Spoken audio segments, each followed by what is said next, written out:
This is Our Voices, Our Legacies, the Medical College of Wisconsin's Oral History Project.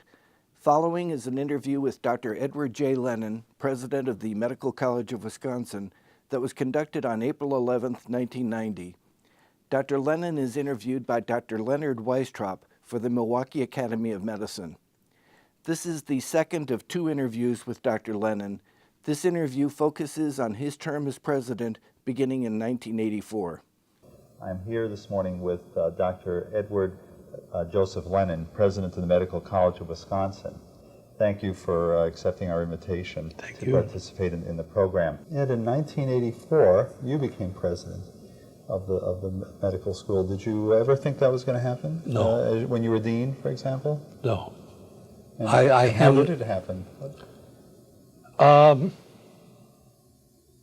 John Kelly was chairman of the board of directors. John Kelly was a prominent, adventurous banker here in Milwaukee and a marvelous guy.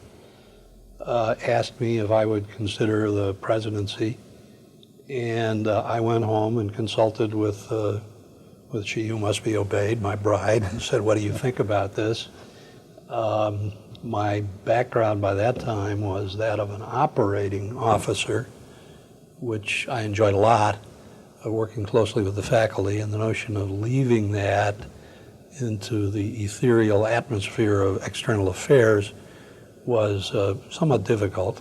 But, you know, I thought about it and I thought, well, if I stay dean and they bring some real turkey in here as president, life is not going to be pleasant. So yeah, I'll have a go at it. So there's a practical side to you. There's a practical side as well. Now, who was the immediate president before? Len Cronkite preceded me. Leonard had been president of the Children's Hospital in Boston. Again, you want to talk about remarkable people, and I hope you send Leonard a tape so he hears this because it's really true. Here was a guy who was a two-star general who had made some 30 or 40 parachute jumps, who was a semi-professional drummer, who played the guitar, who had built his own seagoing boat. And I guess I could keep going almost indefinitely. It made one very humble to work for him. He had so very many talents. And he was a quiet, shy kind of man whom I enjoyed working with a great deal. He really had set the stage for what Cooper and I have done, because Leonard pretty well left the running of the academic affairs of the school to me, and he worked pretty much with the outside community, and that relationship was a healthy one and a good one. Let's see, I started out as dean of, as associate dean of clinical affairs, and then sort of associate dean without portfolio, senior associate dean kind of role, and then dean, and then dean and president for a year. I tried to do both jobs together for a year while we were searching for a successor after I was named president. And that originally, I think a lot of us said, what does a little institution like this need to have a president and the dean? And I learned during that time why, because there really are two jobs. The president's job essentially is to relate to the external community, to raise money, certainly, but to work with industry, with the community's physicians, to look at the urban problems that need to be addressed, to kind of bear the mantle of the school, if you will. And he or she should be a person who is out of the office more often than in it. The dean really, and present dean, Dr. Buzz Cooper, Richard Cooper, and I think for the first time cut the roles cleanly, in which we really follow the industrial model in which the dean is executive vice president, chief operating officer, and the president really is chief executive officer. Yes. And that has worked very well. Well, what awaited you when you began your presidency? What were the immediate challenges? A sudden recognition that I really didn't know very much about the job at all. A need to make a commitment that I think I was able to fulfill. One of the things that gave me pause was, could one leave the deanship, become president, and keep one's dirty hands out of the business of the dean? Could one convince the faculty that they couldn't run into the president to end run the dean? Was I capable of going out and talking to what I saw as the gods of the universe, the CEOs of major corporations, and and being at ease with them and not having them throw me out of their office? Yes. I discovered all those things can be done and could be done, and I think as the years went by that I've enjoyed being president. Well, being president puts you right into the thick of the socioeconomic turmoil that most of us are experiencing now. From your president perch, what did you see as the socioeconomic challenges of the day for medicine? Well, first of all, I think the things that certainly pain me, and I'm sure they pain you too, has been a transition from a society in which patients had doctors to a society in which consumers have suppliers, from a society in which hospitals are often charitable, religiously founded, held in highlight by their community, to a healthcare industry that is now seen as an enormous social burden, to a continued recitation of healthcare costs as a percentage of gross national product, never paying attention to the fact that if the numerator of that equation grew as it should have grown, the percentage wouldn't look so bad. Facing a burgeoning technology which is of enormous value, but also of high cost, and moving back and forth between regulation and competition. I think that the competitive aspects of medicine nowadays are extraordinarily distasteful. To see hospitals motivated to take out full-page newspaper advertisements, and I've looked at the cost of those. Each one of those would pay for about 2 days of patient care in a hospital. It could be done free. To see a town gown problem begin to emerge, which we never, of course, as someone on the faculty commented, there was never a town gown problem because there wasn't any gown for a long time when we took care of only the indigent poor. Mm-hmm. But the competitive aspects and the kind of depersonalization and the intrusion of third-party payers into the whole equation has changed some of the fun parts of medicine, some of the joys of being able to stand next to a patient whose soul and spirit and body is abraded and do them some good. Yes.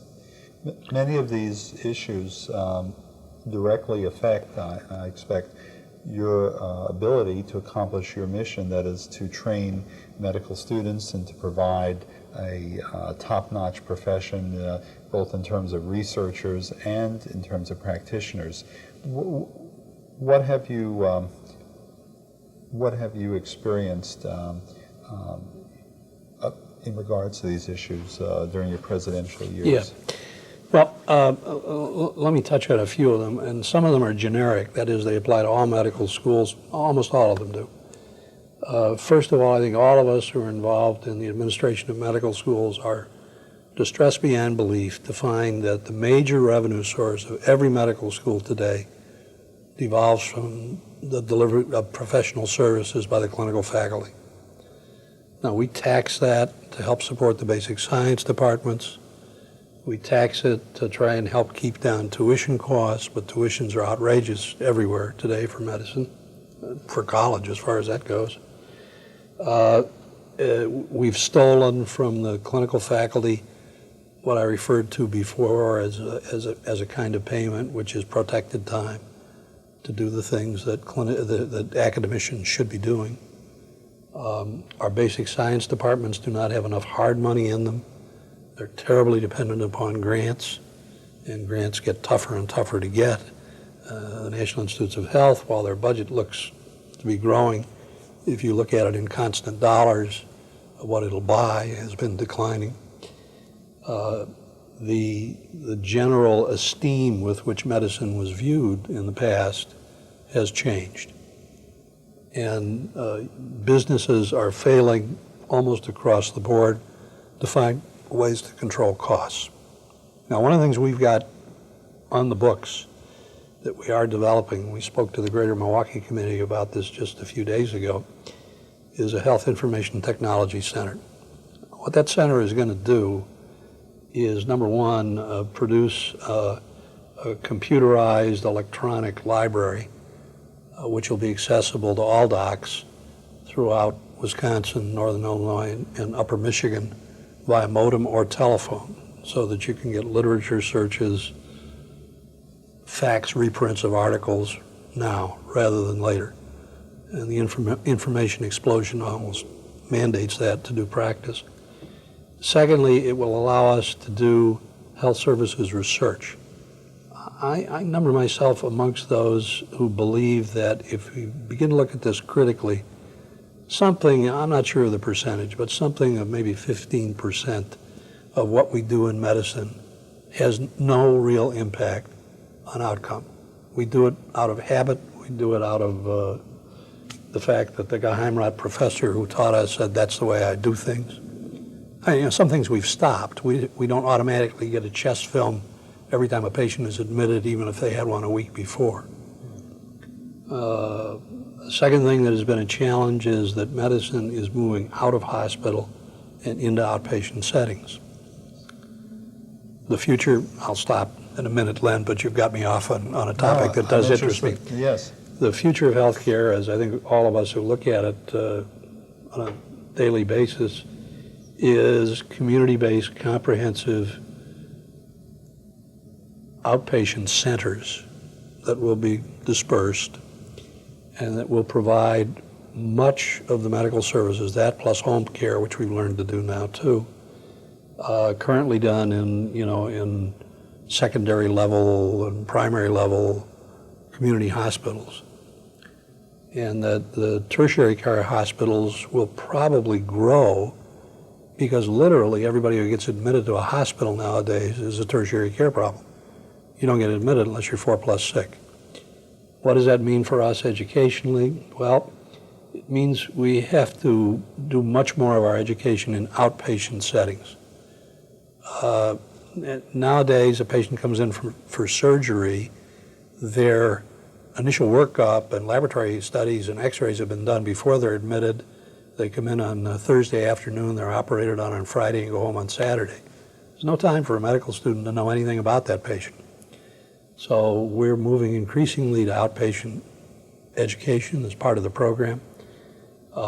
We're trying to get our students to understand what we think I asked my group of students, I had to give a talk to the Milwaukee Academy of Medicine one time. They asked me to talk about the future of medicine. So I sat down with this group of 9 kids and said, well, you're it. What do you think it's going to be? To a person, they assume they will be employed. To a person, they assume they will make less money than doctors do today. To a person, they believe they will work shorter hours than us maniacs who work 80-hour weeks. Most of them are anticipating careers in primary care.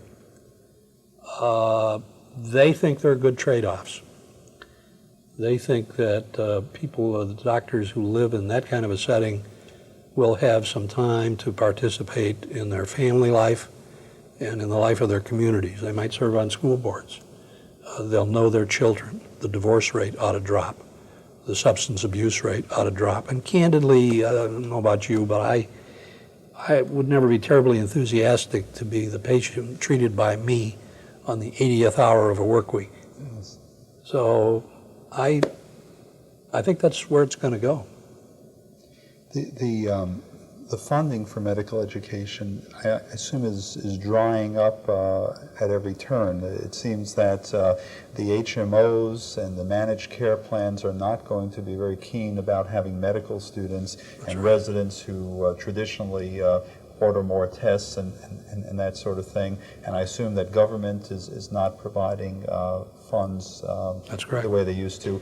So where do you have real worries about the future of medical training? I have great concern that the cost of medical education is keeping people out who ought to be in. It certainly started out with minorities and the really poor. I think it has extended to middle class.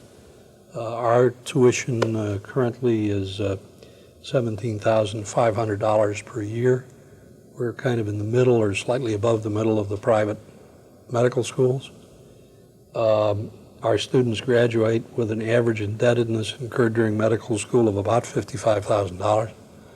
Some in excess of 110, 120 if they're married and have children. That, without a question, influences their career choices.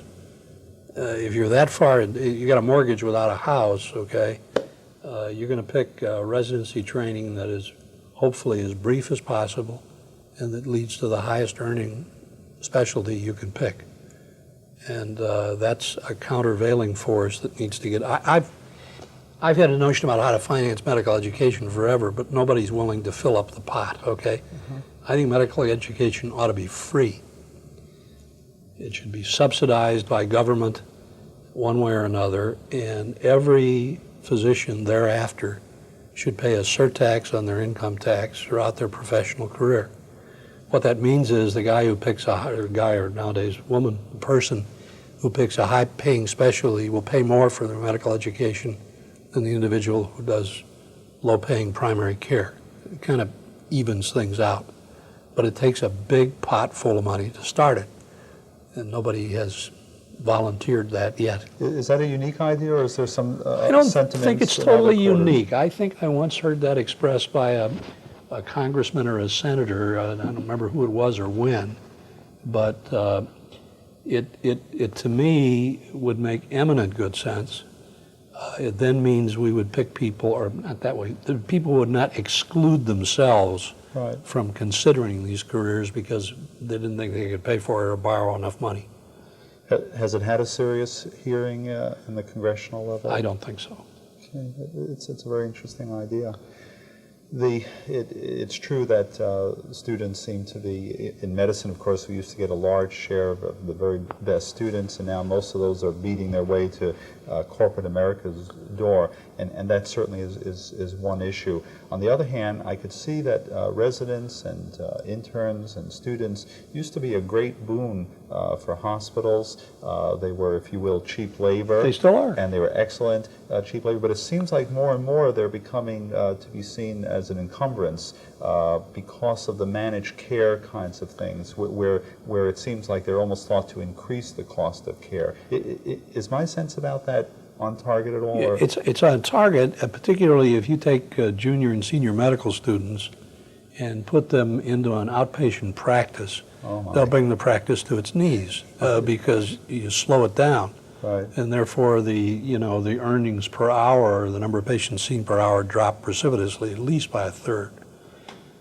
In the inpatient setting, perhaps because inpatient hospitals have become so highly subspecialized, the junior staff members, the junior residents are of less value. A senior resident, I don't know how you felt, but I believed all my life I was the best doctor I have ever been when I finished as chief medical resident out here. I knew more about medicine at that era than I've ever known since.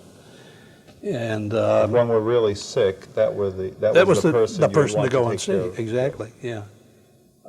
So I think that is a problem, and I think that hospitals, if they are reimbursed by Title 18, as they are still, find it a little less difficult. But as the federal government begins to pull in its horns, you know, what would hospitals have to do if they didn't have to have residents? They'd have to develop surgical technicians to scrub with the doc, all sorts of ancillary personnel who aren't cheap either.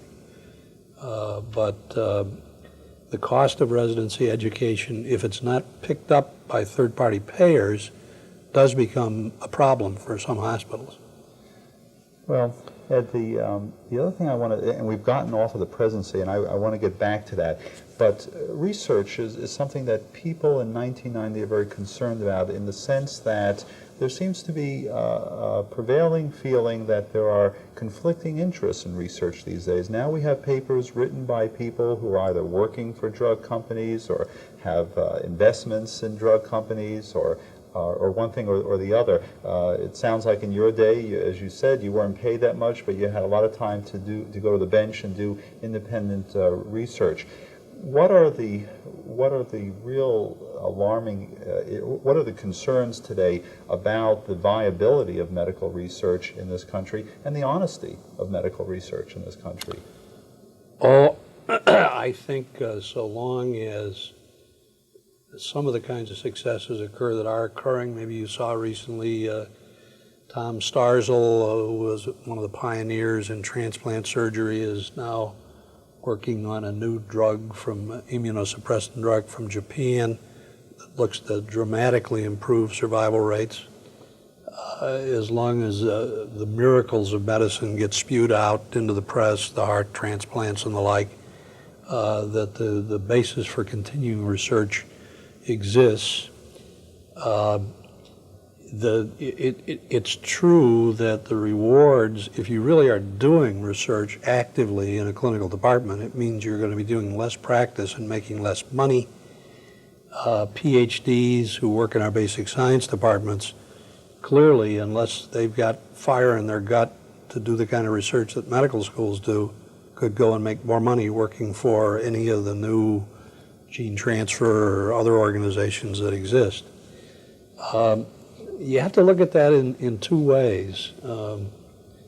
One, it's interesting to me that industry is spending as much or more on education as are all of the colleges and universities in the United States.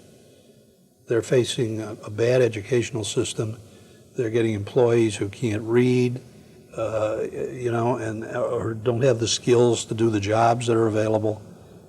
So they're spending money on education. I think the day is going to come when you will see industries picking up a bright student like the military does from college, subsidizing their way through research training in medicine with a trade-off that they work for the company for 5 years or some such a thing, because they're having great difficulty getting enough people to do the work. You raise the honesty question. I suppose that one could say, Len, that minor fudging in research is not a new invention. I mean, people throwing out a piece of data that appeared to be irrelevant to a mass of data that made a point. This business of plagiarizing from other people's papers or reporting on the basis of no data at all is something that cannot be tolerated, and I think universities and medical schools are really looking at that very hard. We have review groups that sort of monitor, and if there's any inkling that there's anybody on a faculty that's data is suspect, we will look at it before it's ever questioned beyond that point. One of the things I'm going to do when I move out of this job is head up our 2 subsidiary corporations that have to do with technology transfer.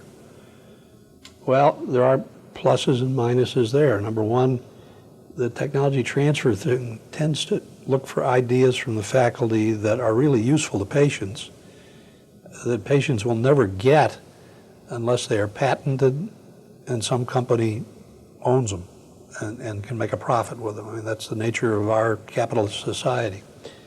The negative part is that if you're going to get a patent, it sometimes means you got to delay your publication, so somebody else doesn't steal the idea, and this can be difficult to deal with. We try a middle ground. We don't, if something is really important, well, a classic example, Armin Quick was a professor of biochemistry here, okay?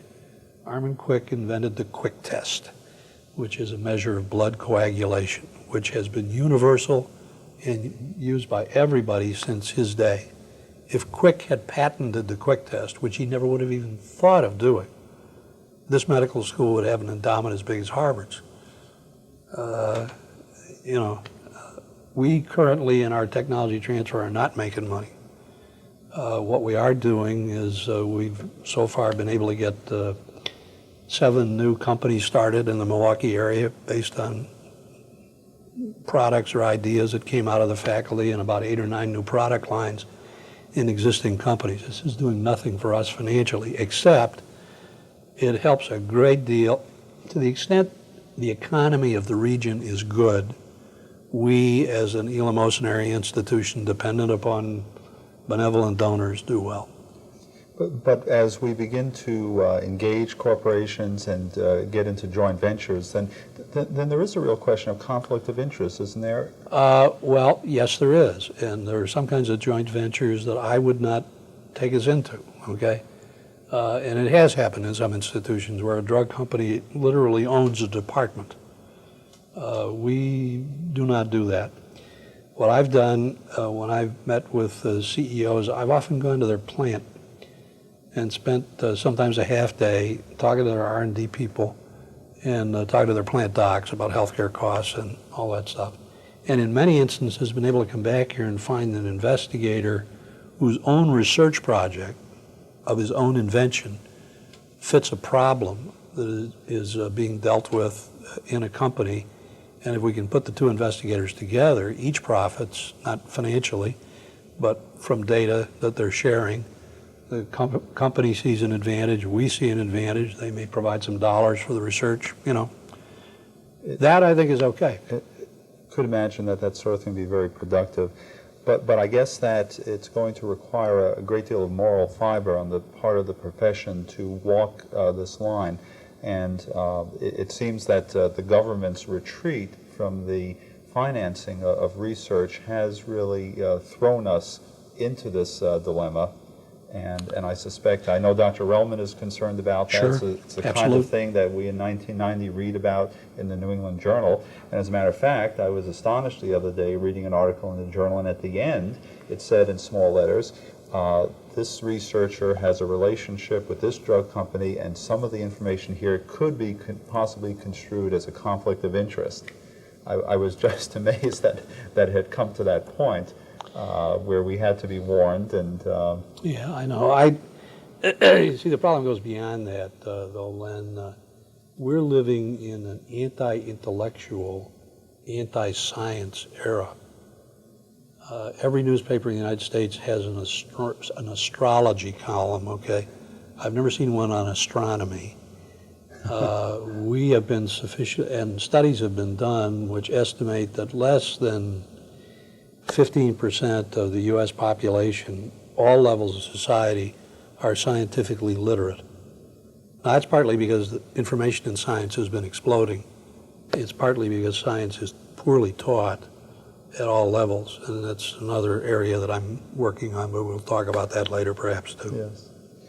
Okay, well, let's go back to the presidency. Tell me what you think were your greatest accomplishments and disappointments during this period. Well, I think all accomplishments in a medical school, basically, that one can lay claim to participating in, is the recruitment of high-quality faculty and the provision of places and dollars for them to do their work. The Mac Fund building that we put up a year or two ago, you know, presidents obviously get their kicks out of building buildings. Buildings don't do anything. But again, it's been an enormous recruiting device. We filled it up. It's filled with people who come with established reputations, with NIH grants in hand, high-level scientists. And you can't do it without the space. So doing this is helpful. But basically, it's people that make a medical school work. And to the extent you can be persuasive and supportive and get first-class docs and first-class PhDs onto your faculty, that's where the greatest satisfactions lie. I shouldn't horn into your interview, but I remember, as you were talking about the buildings, I remember that when the Parliament was bombed during the Second World War in England, there was a great debate about how it should be reconstructed, and I guess Winston Churchill insisted that it be rendered in an entirely faithful way to the way it was before. And he went through this long speech, and he ended when he said, "Remember, gentlemen, we design our buildings, and afterwards they design us." And, true. and so I suspect that although presidents may enjoy it, I suspect it's enormously important, and that MAC building will design this campus in a sense. Well, what it's done, you were asking earlier about what kind of doctors we produce.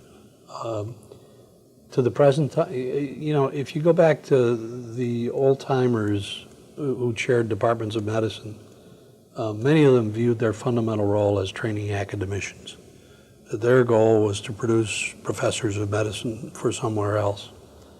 I think in our era, that's a tragic error. I think we need to produce some academicians, but our fundamental mission today in departments like medicine and family practice and OB and even in psychiatry is to produce very high quality, superb clinicians who are going to take care of people. Yes. This school's reputation, I've often asked, there was a time when the tuition differential between us and the University of Wisconsin's medical school was huge, and yet we would have students who got accepted to both, some of whom chose to come here. And I asked them why they did that. Well, the general reputation is that Madison has been stronger in research, and they are indeed, with the McCardle and other things there, and the general power of the university around the medical school. Their research programs are to use a trite phrase, world class, but they are. We, on the other hand, have had access to a large population of patients, and our students, when they go to do their residency somewhere else, are all of my colleagues that I've talked to said, gee, your guys and gals are way ahead. We can put them on a unit, and they know how to do things, and they know how to take a history and do a physical, and they're much more mature clinically. Yes. And I take pride in the fact that we still do that. How about disappointments? Has anybody headed you off at the pass? Have you been injured in any way? Well, one of the disappointments that was a very major one for me was that Len Cronkite, my predecessor in the job, had an excellent experience in Boston of developing with Boston University, or I guess it was with Northeastern, a degree completion program for nurses. As you know, the general view now is that a nurse should have a baccalaureate and not be a graduate of a diploma school or an associate degree school.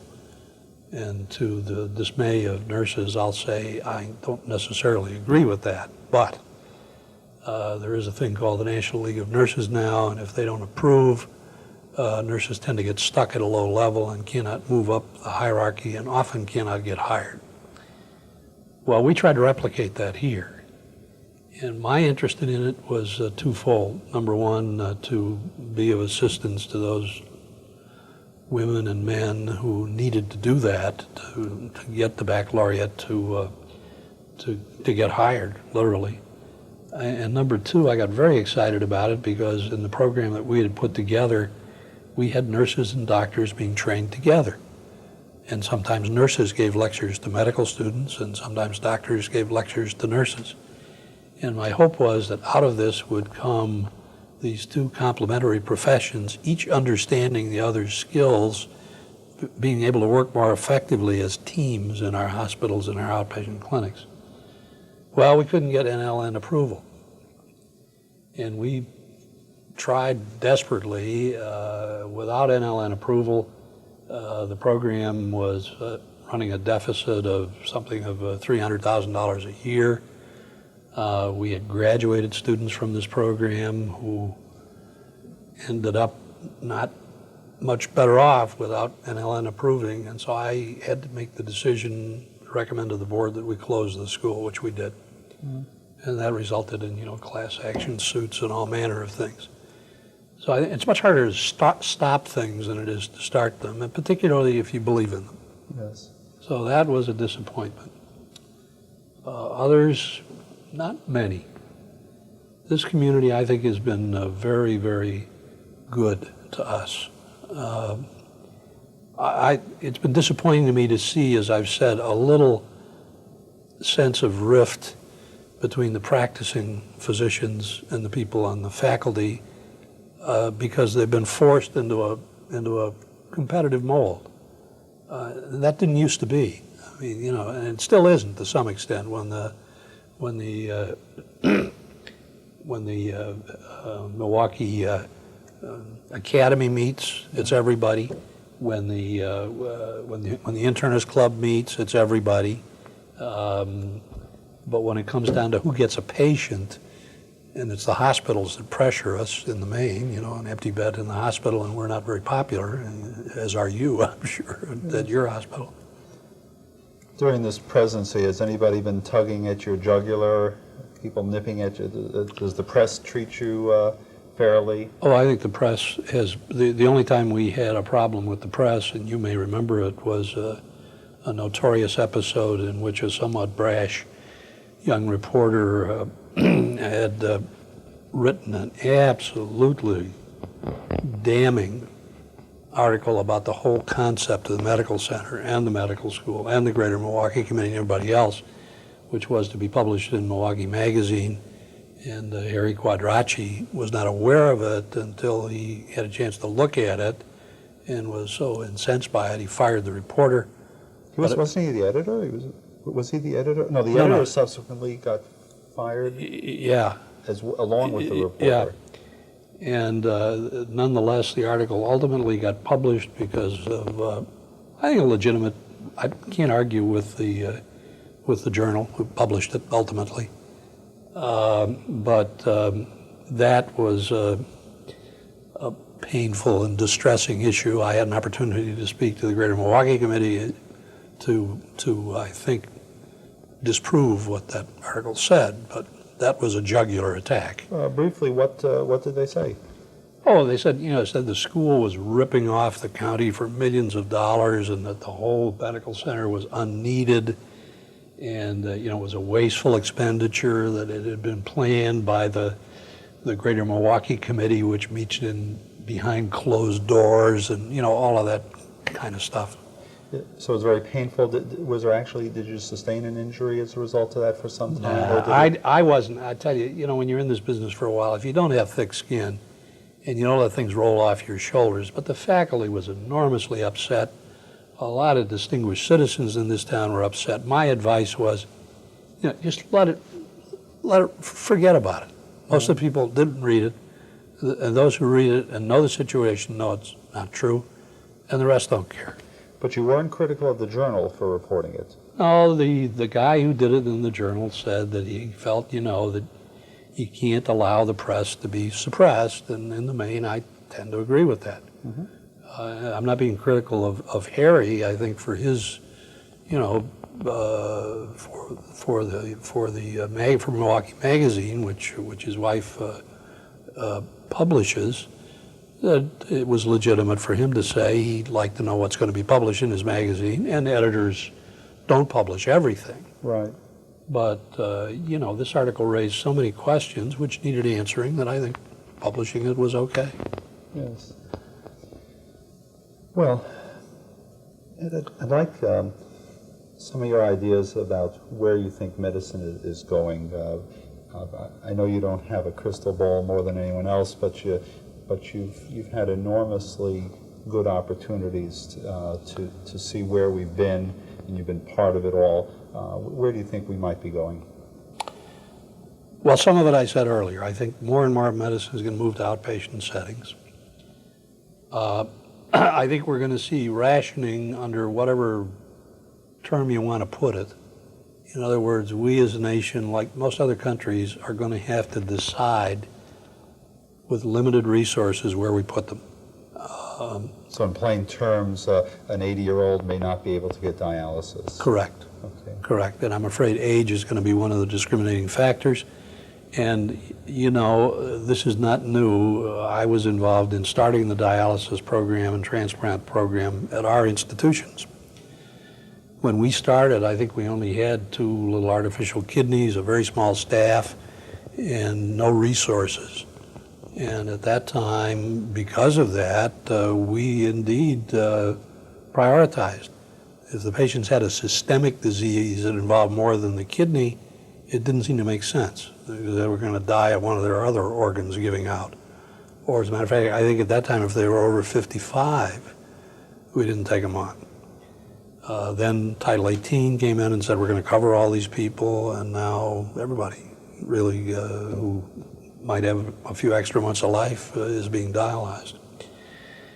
By the middle of the 21st century, it's projected that 25% of the population will be 65 and over, and there'll be some 13 million over the age of 85.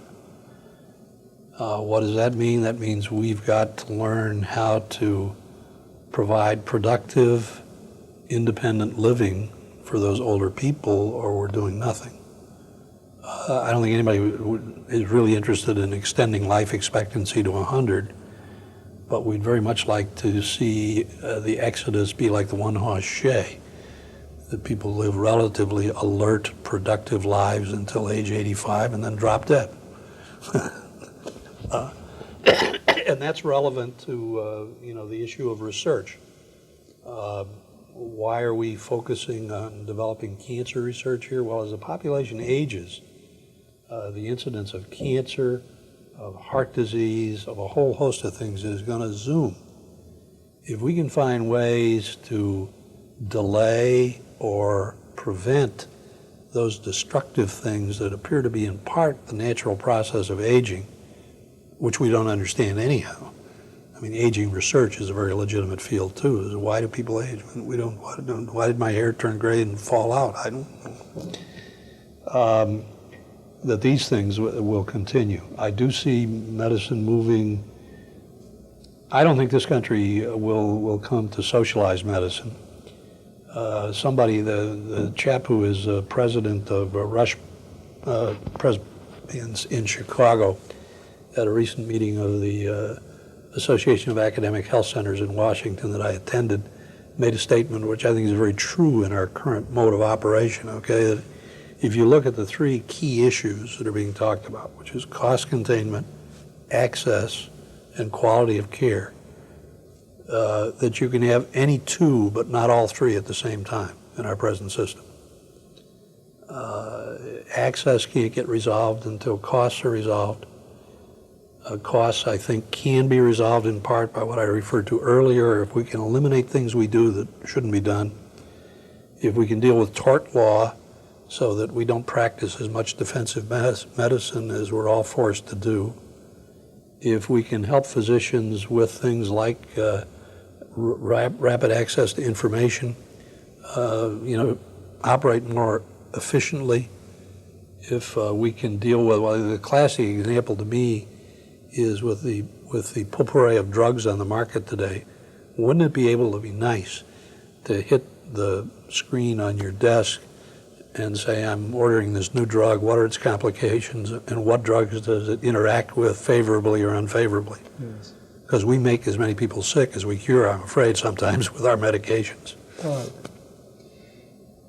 And in terms of the doctors of the future, H.L. Mencken said that the essence of the professional man or woman is that they can't be bought.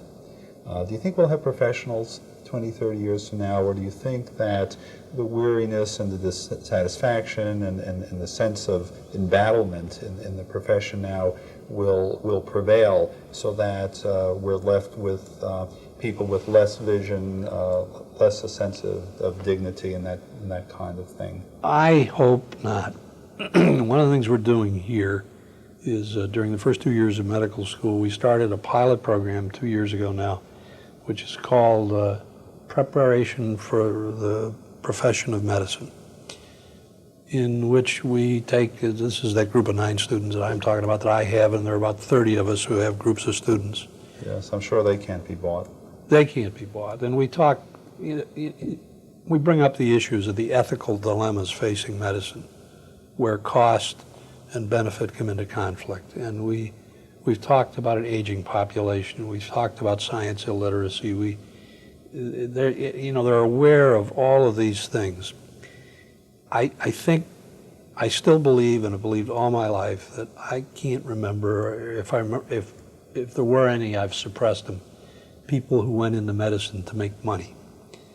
in the modern era, that would be a foolish thing to do anyhow. The people who are bright enough to do medicine are bright enough to be CEOs with golden parachutes and all the other things in industry.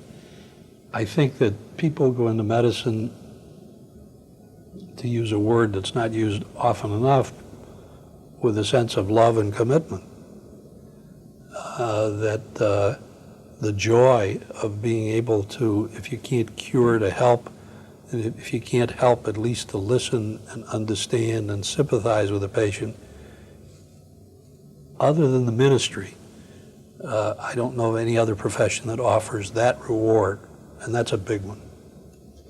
Well, I was going to ask you if you would recommend medicine as a career for young people in this decade. And Absolutely. As I said, my youngest son is the first of my kids who I think may want to go to medical school, which means I can contemplate retiring at about age 90. and I dread the thought of what medical school tuition will look like when he goes. But I would encourage him by all means. Ed, you're leaving the presidency when? As soon as they get somebody else to sit in that chair, search committee is actively at work. My hope is that they will complete their work by the end of June. I don't know if that'll happen. They're working hard. My plans are to take a 6-month pseudo sabbatical. I've never taken a sabbatical in 35 years with this place, in which I intend to continue on a variety of boards I serve on, curatives and blood center and the medical center, and continue to work part-time at the school. I want to do a little writing, I want to do a little thinking. I challenged my youngest son and said, if I do it, will you do it? I may do the Berlitz thing in Spanish, because I think I need it to deal with our modern society, and he's going to need it in his career. And so some kind of fun things. Yes. Why are you stepping down? A couple reasons. One, a health problem, which, as usually happens once I made the decision to step down, has been improving dramatically. I number myself amongst those hedonistic idiots who smoked for 30 years. I also had asthma in childhood, and now, curiously, I wonder why I have a little chronic obstructive pulmonary disease, okay? I quit smoking 12 years ago. And in getting medication straightened around and with a series of infections that I had, I was very much concerned, because there were times when there was something that needed to be done in the institution when I couldn't do it. Now, having peeled off 30 pounds, I'm ambulatory, vigorous, active, and that's neat, because it allows me now in this new role that I will play to do some things I really want to do. And let me expand on that. Yes, I never even give you a chance to ask questions. That's a terrible way to do an interview. But that's wonderful. It makes my job very easy. It's basically because there's a host of things I would like to address, okay? I certainly want this and all other academic institutions to continue to move the frontiers in genetics and molecular biology and cancer diagnosis and therapy and all the other good basic research that we're doing. However, it seems to me that there are clear and present societal problems which, if unresolved, are not going to let those things come to fruition to get applied, okay? And what are they in our community and, by and large, everywhere? I mentioned science illiteracy.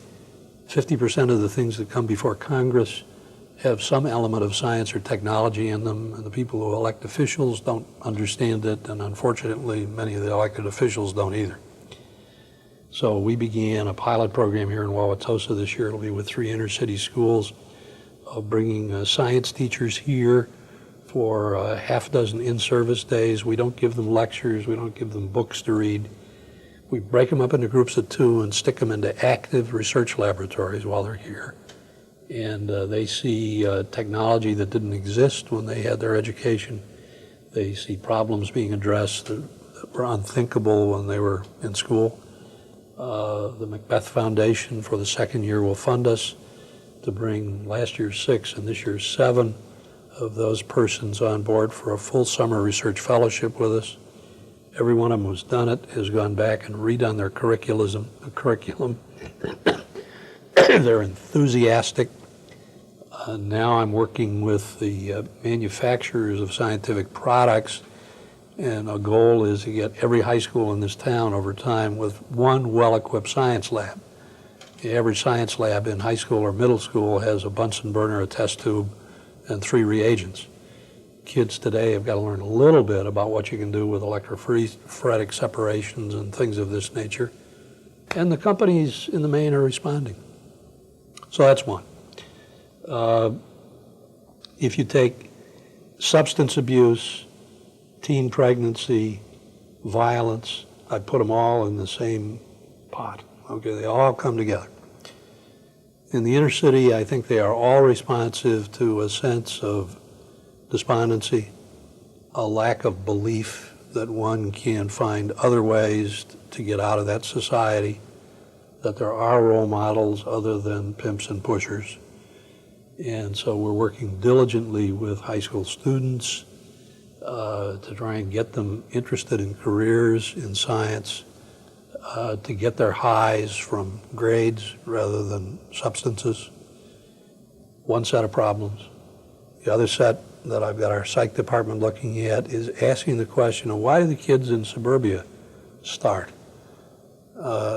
Sometimes they start because their parents are pushing them too hard. Sometimes they start because of situations which kids always feel partly responsible for: divorce, death of a parent.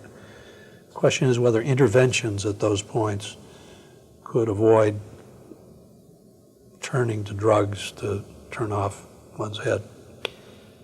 So those things, and then this business of technology transfer, which I've said we approach with a great deal of caution, and we've tried to keep it lily pure.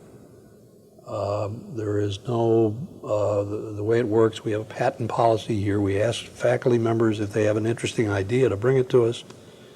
We'll take a look at it. If it looks as though it has usefulness to the profession or the public and it's marketable, we'll get a patent if we can get it. If we get a patent and it's licensed, the investigator gets 25%, the department gets 25%, we get 50%, which we plow back into research. And, so there's no major motivation, financial motivation. But there is an incentive because there needs to be something to get people to help with that. So these things, and then I plan to continue working with our alumni. I've spent a lot of time traveling around the countryside, healing wounds about name changes, persuading them that while the name may have changed, it is their school after all. Mm-hmm. And those who come back and see it get reunited pretty quickly. We need to increase the support we get from our alums, and that's happening. The financial and moral support, both. So while I thought that sliding out of the present job was going to provide a measure of leisure time and relaxation, it's turning out to be maybe a little bit busier. I'm on the research park board that's being developed out here. I'm on the governor's task force on science and technology. I've been asked to form a scientific advisory committee for the research park board, and I've been asked to form a committee to address a question raised by Paul Matthews, who's chairman of the finance committee of the board of directors, the board of supervisors, about what else the medical center could do to help out with urban problems. So like Relman and the others, I'm moving a little bit out of the conventional medicine and into a kind of a sociologic role, which could be fun. Your life has been a series of evolvements, it seems. More accidents and evolvements. You sort of tumble from one thing to another without necessarily planning it. That's true of most of us, I think. I want to thank you very much. You'll forgive me, you'll be embarrassed, but you're much loved by all the medical people in this community, and we're very grateful for all you've done. And you're a member of the Milwaukee Academy of Medicine, and you've had our Distinguished Award, and especially glad that you could participate in our oral history program. One thing I guarantee, that in the new job I'll be able to get to the meetings more often anyhow. Okay. Thank you very much, Thank you very much. Right.